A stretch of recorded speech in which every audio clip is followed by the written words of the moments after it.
Magandang umaga po sa lahat, mga bro and sis. Ah,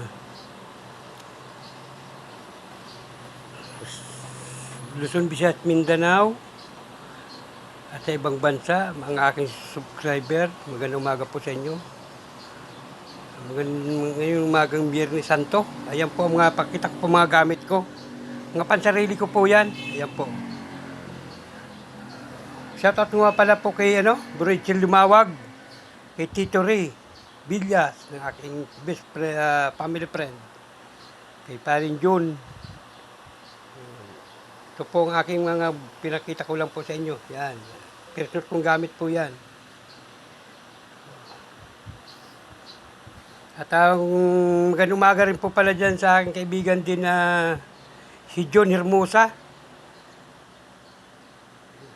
Hermoso pala. Hermoso, oo. Magandang umaga po sa inyo lahat.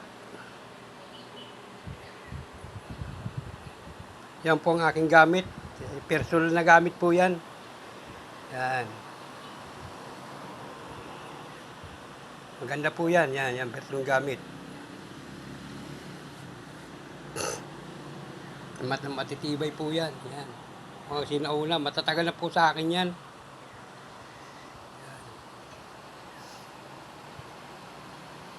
Magandang umaga rin ulit sa inyo lahat. Sana pagpalitan ngayong mahal na araw. Lahat tayo. Sa aking mga solid subscriber po, magandang umaga. So, huwag niyo pong kalimutan, paki-like and share, follow.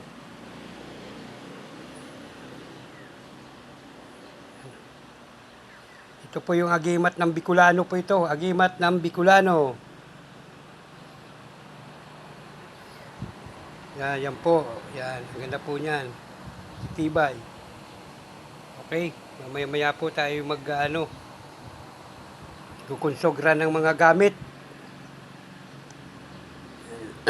Magandang umaga rin po pala kay Bro Chet Gusar. Maraming salamat po.